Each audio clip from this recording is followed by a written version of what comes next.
companies during 2020 or the pandemic period. I was stuck with my MSc degree, and so that's how AADYA was born. Which was not that bad, but it was kind of fun because I thought that as an astronaut, you always have to communicate what research you're doing, what you're doing on the space station. It is actually important because even in India, in my country, and you can actually create history and write down notes.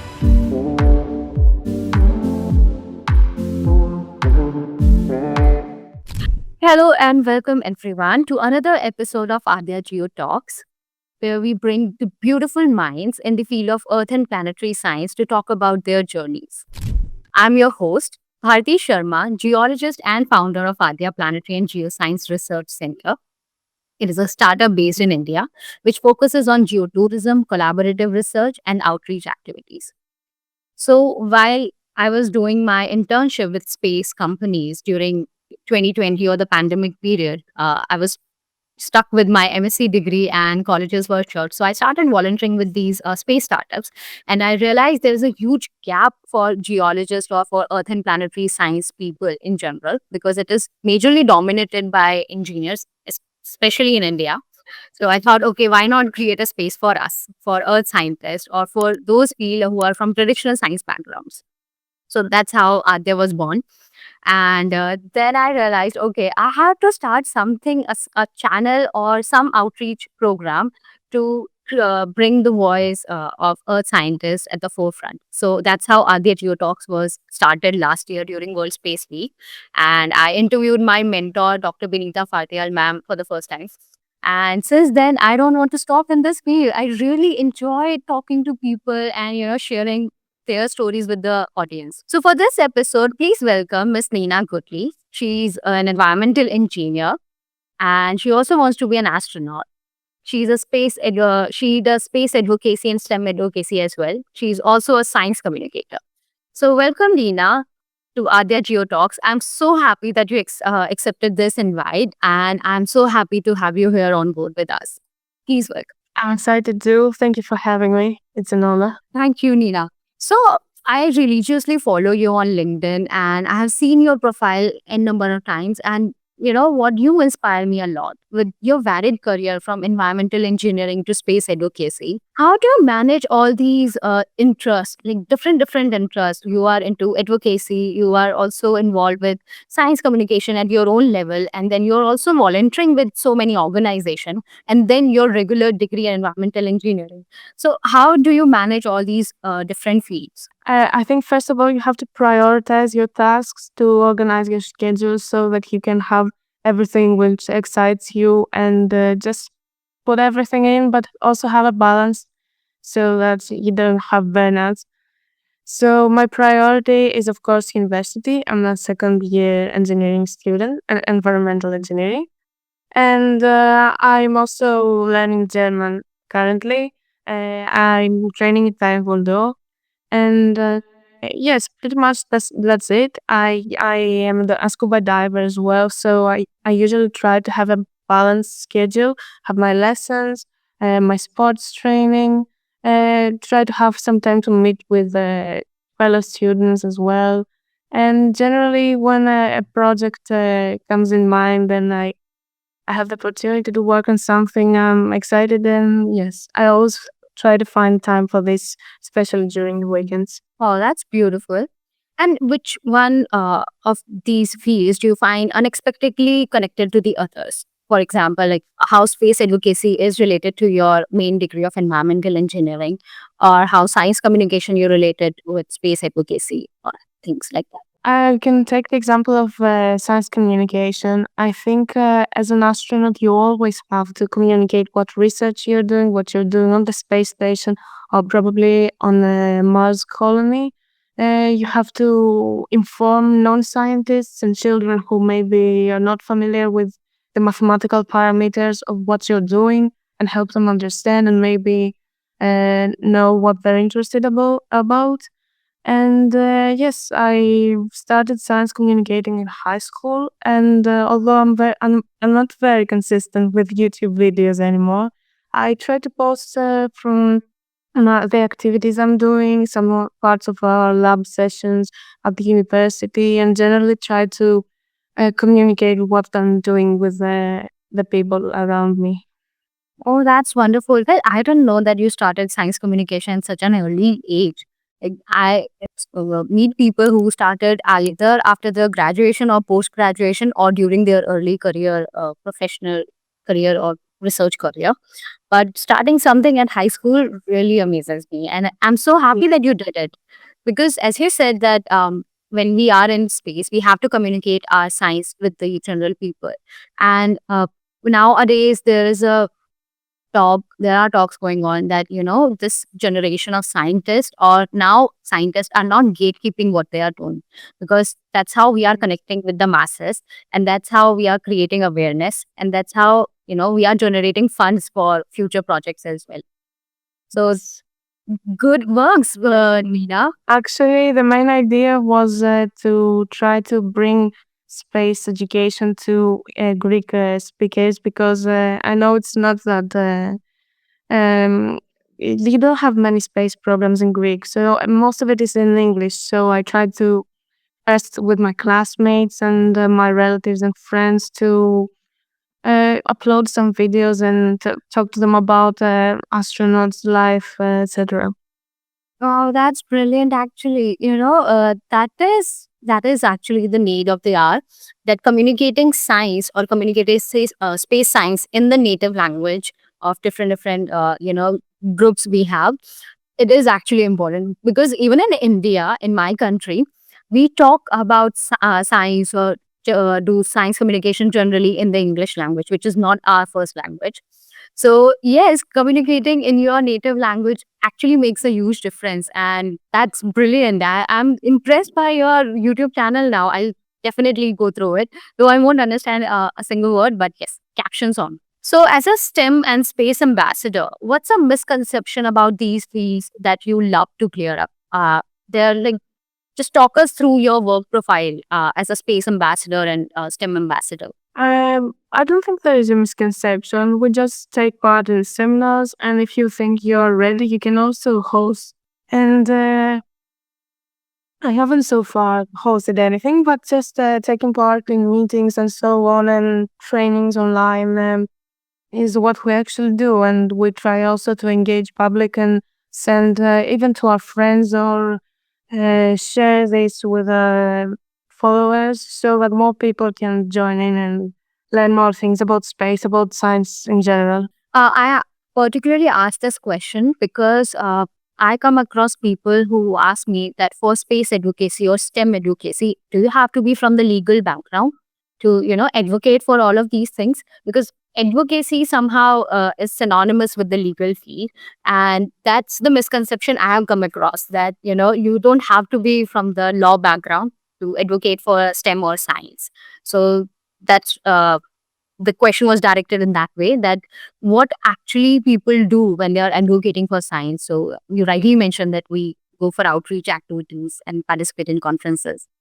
Yes. So you're just more of a role model, more of kind of a mentor, or someone who's just sharing ideas, not supporting legally, of course. Because science is, yes, it's for the people. You don't have to advocate for it in courts or anything. You just have to share it with all those around you. That's it. Would So, you like to share any incident of a conference where you were advocating for science or STEM in general, and you come across people who asked you some questions and that changed you, that you are actually doing something at grassroots level for STEM field or for science communication in general? so like people not understanding what we're doing there and like judging. Yeah, sort of. Uh, yeah, I kind of have one or two classmates who just anonymously posted something, which was not that bad, but it was kind of fun because they thought that we're like, I don't know, for we're promoting STEM for political reasons. I don't know, and it was funny because they hadn't understood what we're actually doing. But yes, after we talked a little bit, and yes, the situation was still funny because they understood this was actually not it at all. Okay. I know how much you enjoy communicating science.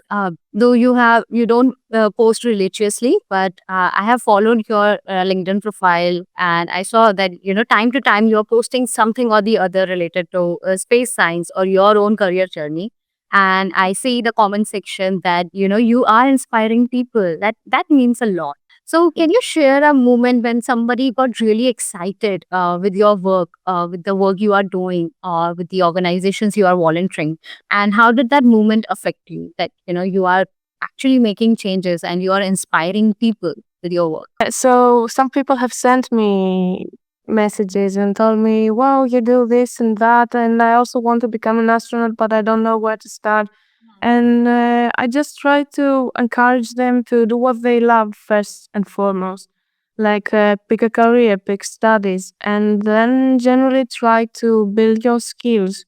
Your resume, your your knowledge and experiences, everything.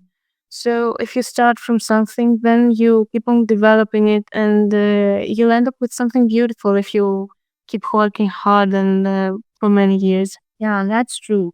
So when I told my audience that I'm going to interview you on AADYA Geo Talks, so there were some questions posted by some of my students, and they wanted to know because in space science field either it's engineering, and that too particularly aeronautical engineering or mechanical engineering, and they come across a profile who's an environmental engineer and doing something in space science with their projects and advocacy. So they wanted to know how you are connecting environmental engineering, your field, with space science sector.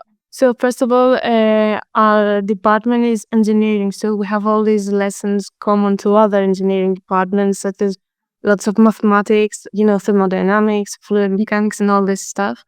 But we also have, more lessons on waste management, water resources management, anything atmospheric pollution, or yes. So in general, you can learn many aspects of the earth, human-made factors or natural stuff going on around you, just like meteorology and oceanographic, um, the ocean and so on. So you have all this general science and engineering courses, and then you have the more environmentally related courses.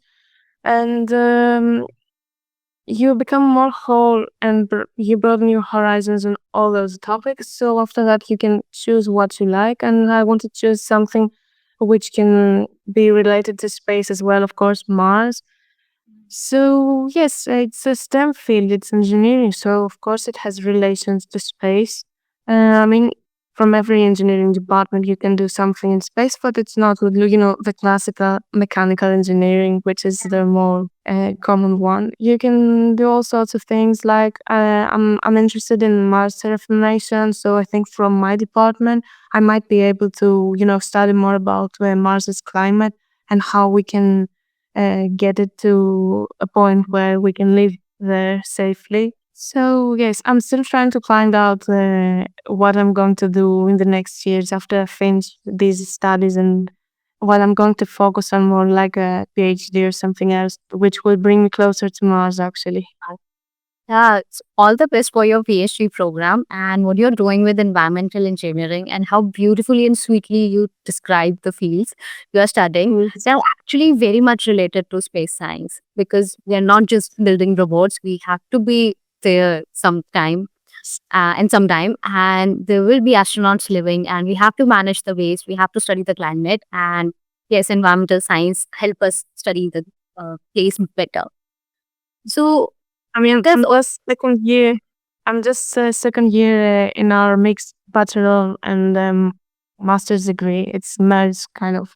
So 5 years of engineering is you get an integrated master's. I'm in second year, but it's so much going on in my mind, and I'm always wondering what I will do. And yes, but I'm excited for all the new things we're learning. So yes, I think I will find something. Well, you have a very long way and you are doing great things in your at your initial steps. So that means a lot that you will be the change maker in next few years.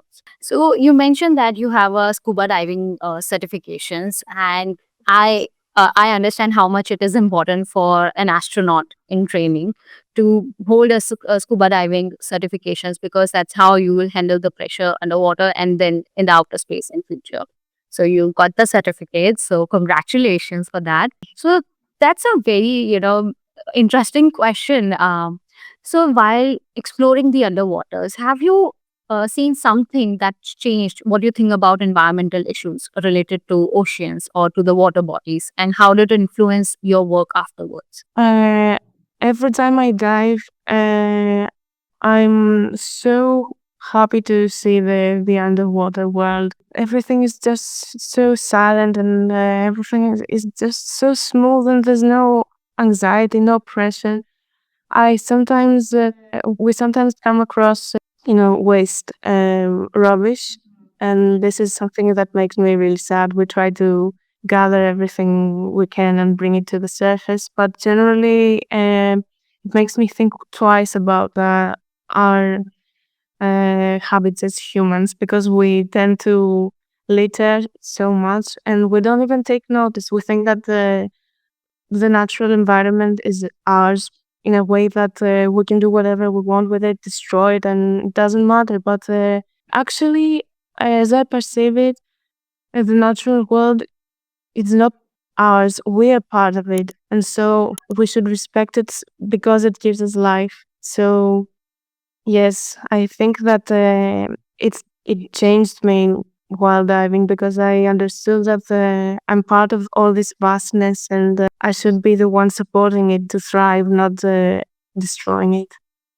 Yeah, that's really a beautiful line that, we are a part of the nature and we shouldn't be exploiting it, be it the underwater bodies or the space in general.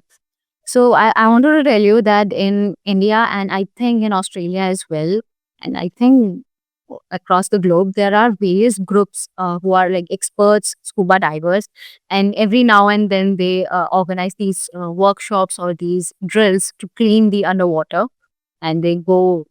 Yeah, so that's what I think is really beautiful with the certifications they are doing and the works they are doing. And I'm happy that you are also doing the similar work. And Yes. as environmental, We don't have anything. We don't have anything official, like just we'll dive for gathering rubbish, but we just do it. We have with all the people I've dived. It's like an unspoken rule. We see something we can carry on the top, like a bottle or anything, and a paper. We just bring it with us and take it to a rubbish bin. We don't leave it there. But yes, I'd love to take part in a campaign where you just dive for taking rubbish and yes. and when I had this feeling while starting this interview that for every answer, I'm going to say that, then you are actually making things at your own level, and you're creating the difference at grassroots level, and you are proving that statement with your answers every now and then that you are doing it without the campaign. Okay, you have to do it, like it's an easy thing, you have to do it. If you are diving underwaters, you have to clean the water. If you are trekking up or hiking up, you have to clean the mountains. Great work, Nina, you are inspiring me with your words every now. So the question is, if you could send a message, so it could be any message that either to your future self or just telling a story, or it can be creative or it can be a technology as well, that you want to send this particular rover in space or this particular technology or sensor in space to study something, or it could be a message for the future explorers that when someone like you are just sending a letter through some spaceship, and after 30 years or 40 years, people from our own planet will go there and, read that letter out. So it could be a message for the future humans. It could be a message for aliens. It could be a technology you want to explore the outer space with. So it could be anything. So I would pick the pencil. I would pick the pencil as an item, and I would add a note that as an engineer, the pencil is the main tool with which we can design things, we can write notes, And the pencil has also been something which has helped people write all along. Writing in general, it represents written words, shapes, anything, because it leaves a trace.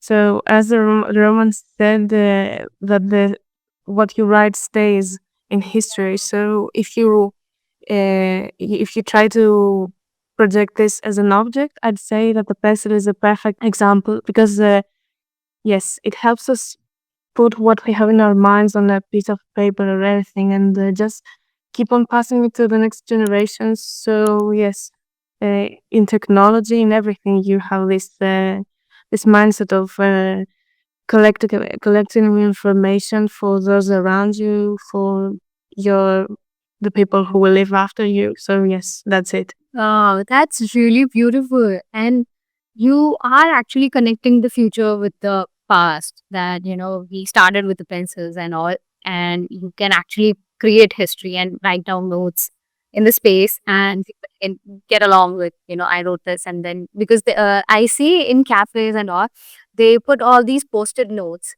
And there was a cafe in a place where I live, that is Delhi. So they always mention that you have to write the notes with the pencils, not with the pen, but with pencil. I don't know what the idea behind that is, but they always give us pencils and post-it notes that, write something and post it there just to leave some memory. So that's how I'm relating your answer with, and it's really beautiful. So, let's go back to your environmental engineering program. Would you like to tell us about your current research project or topic you are working in your university? And how do you think it could change the life, or how it could change the things in your field in coming future? So far in my studies, I haven't been researching on something in particular. I'm just so far in second year. So we've had some lab experiments to learn more about chemistry, physics, etc. I've been working on some research programs online on a platform called Zooniverse, where you can help scientists classify data. So yes, that is my experience with research. And also, I'm in a university's robotics team, where we build a competitive model robot, and we take part in the annual competition in Europe. So that's the more research related experience I've had in the university. And so, as for your question on how it will help us in future space missions, I think that robotics in general, automation, mechatronics, always is a huge part of the space sector. We've sent countless of satellites and flybys and robots and landers on Mars and probably in so many places in the solar system. So it has helped us gather information and know more about the terrain we're going to, and mostly for Mars, because Mars is my greatest passion, and I hope to land there one day and walk. It has helped us understand it's the land part. So yes, the ground, the atmosphere, and all these things which we're curious about when we need to know when going there. So yes, robots for me are just like helpers, are helping us test so many things when we can't go on our own. So basically, robotics is about this as well, to help humans with difficult tasks, dirty tasks, dangerous, or yes, anything else. Yeah. And I'm happy that you also started your journey through Zooniverse. I was interviewing one really young person who's also the founder of many startups in space, and she's from India, and she's still in high school. She started her citizen science project with Zooniverse, and I really want to thank Zooniverse for doing all these citizen science project, because through them they are collaborating at a very larger level, and they are bringing people from diverse backgrounds to work on a single project. So that's what I love about Zooniverse. uh, when I was looking for projects, I actually stumbled upon Zooniverse, and I wanted to do something there, but then I got a full-time job, and then I was like, okay, some other day, but I'll definitely go through Zooniverse again, and I might be doing some research over there. And my next question is for you. That is also my last question.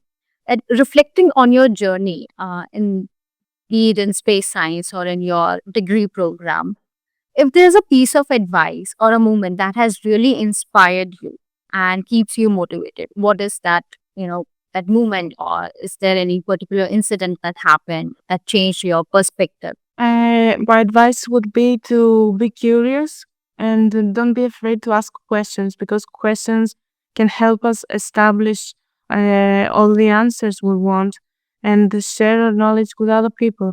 When I was in first year of high school, I watched a TEDx talk from a half Greek lady who is actually in the space industry.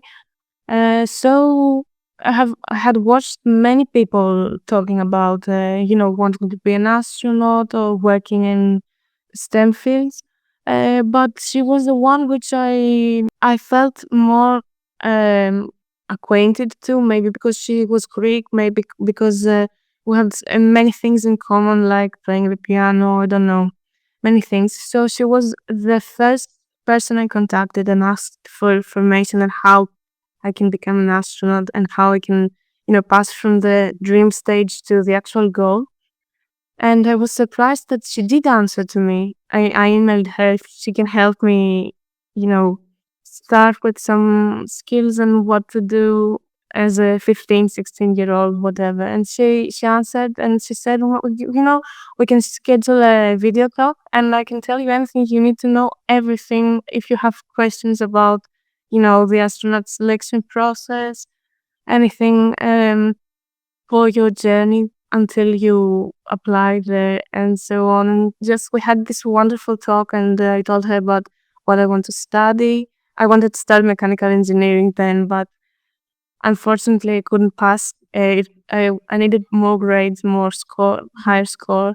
But I'm I'm better in this department. I think I love it more. I love it here. So it has all these apart from maths and physics, also biology and so on, which makes me, I don't know, I like broadening my horizons in as many sciences as possible, not, diving straight into maths, for example. So yes, she helped me um realize that my dream is possible. She told me I can start scuba diving, which is the probably the only way you can train for zero gravity. Yeah, being in an environment with contained oxygen.